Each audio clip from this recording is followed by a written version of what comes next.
Xin chào cả nhà! This is Chef Q and welcome to Chef Q's travel recipe. And in today's video, we are cooking up Banh Canh Tom Cua.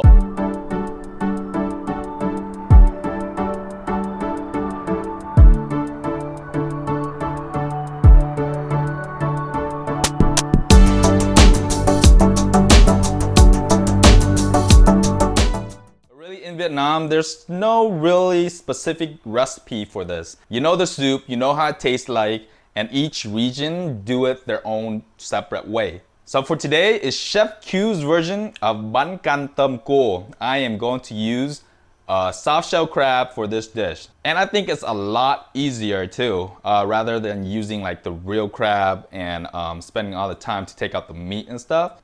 There are actually a lot of pre-made stuff that's really high quality that we can use for this dish. The base of this noodle soup is actually pork broth, but using the crab innards or the shrimp innards to actually make a seafood broth.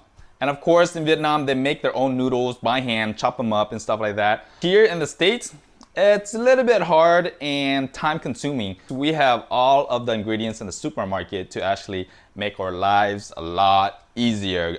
But enough of that, let's get cooking, alright? So to start off, we're going to blanch the pork bones in salt water for about 10 to 15 minutes. Rinse and clean off the pork bones in cold water. Next, we're going to use the pressure cooker to speed things up. In a 12-liter pressure cooker, add in 6 pounds of pork bones, which we just blanched, 2 yellow onions, 3 to 4 small shallots, about 2 ounces of dry shrimps. Make sure they're pre-soaked in water for at least 30 minutes.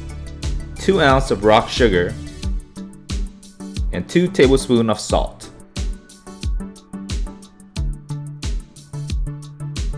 Fill up the pressure cooker to the max water level. Seal and cook on soup broth for 45 minutes on high pressure.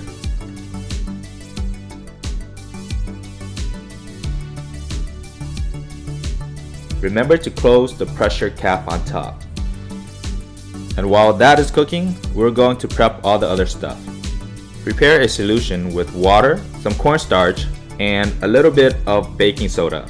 This is going to make our shrimp crispy, plumped, and clean white. Peel, devein, and let shrimp soak in this solution for at least 30 minutes before rinsing it clean with water and let strain dry until later. For video purpose, I'm going to fry the crab now. Otherwise, you should fry the crab right before you serve. Use any tempura batter mix. You can use either water, carbonated water, or beer. Slowly add your water and mix until you get the right consistency. A thick batter gives you more breading. A thin batter gives you a lighter, crisp breading. I prefer a thinner batter. Heat up your vegetable oil to around 350 degrees Fahrenheit. Roll your crab in the dry tempura mix. Shake off any excess flour. Dip in the wet batter mix and slowly deep fry your crab in the oil with the belly up. This will help to maintain the crab shape.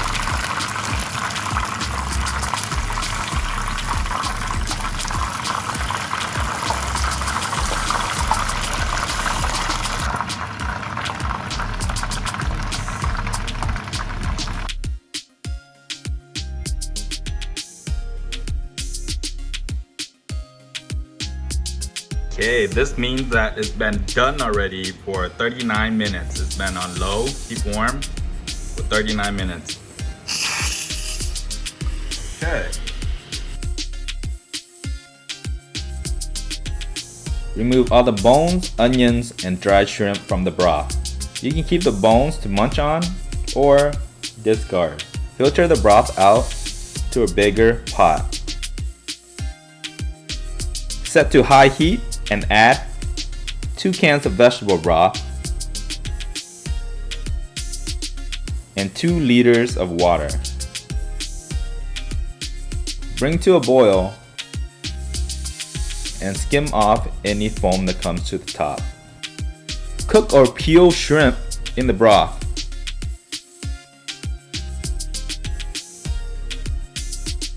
This will help flavor our shrimp and our broth. It takes around 2.5 minutes. Then remove the shrimp and rinse under cold water. Set aside for later.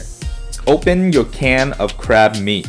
You can use live whole crab or king crab, but steaming the crab and removing the meat from the crab itself is very time consuming. So to make it simple, we go with the canned crab. When you're shopping for the crab paste at the Asian supermarket, to choose the best one, look at the ingredients and compare the percentage of crab or shrimp meat ratio.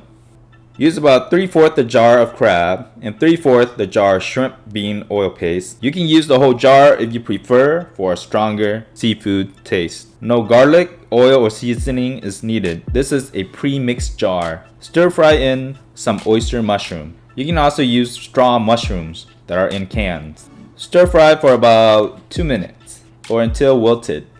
Transfer over to the broth.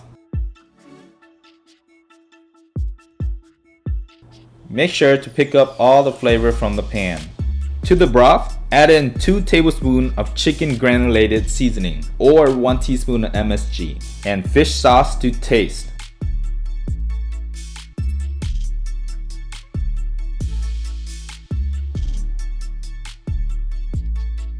Add in 2 cans of cooked quail eggs. Make sure to remove the water. Next, we're going to thicken up the broth using tapioca or cornstarch with a little bit of water. Add just enough water to the starch to mix so that there are no lumps. On high heat, slowly add the mixture to the broth, mixing while you are pouring until the broth is thickened to your liking. Ideally, it should be starchy, thick, like this. Simmer on low heat for another 10 minutes. Then your broth is ready to serve. When you're going to the supermarket to get your Banh Canh noodles or Vietnamese Udon noodles, there are a lot of different brands and types. Just look at the ingredients in the back or pick one of each to try out. For Banh Canh Tom Cua, I like to use the Banh Canh Tom. In a pot, boil some water, a little bit of salt, and oil. Blanch your pre-cooked Banh Canh noodles to keep them from lumping up. Remove and put in strainer until ready to serve. There's other toppings and condiments that you will need to prepare. Some chopped Vietnamese coriander leaves, thinly sliced white onions, some fried shallots that you can either make at home or buy at the store, sliced green onions, ground peppers, some chili peppers, and lime. Prepare your Banh Canh bowls by adding the noodles first, then all the toppings on top. Reheat your soft shell crab in the air fryer.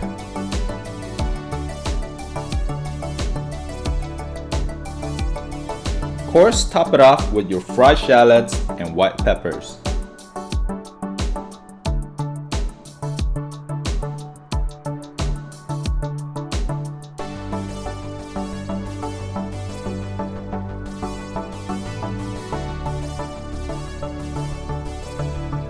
Add your broth and enjoy.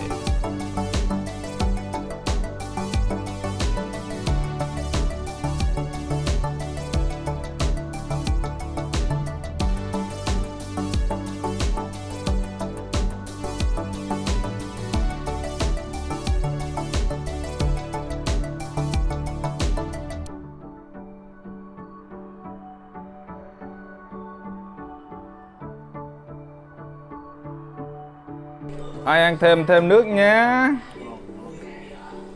Rồi. Được không ba? Được không?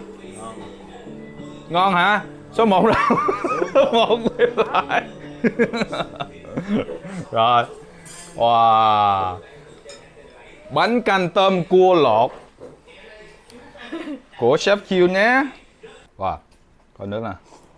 Nước này, nước this broth is starchy like this. This is what Banh Canh Tom Cua is supposed to be. Wow. First thing first, let's try the crab. Wow.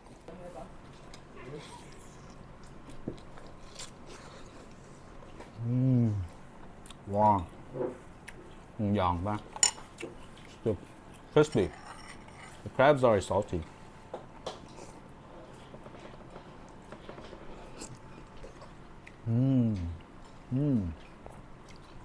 Wow. Big shrimp.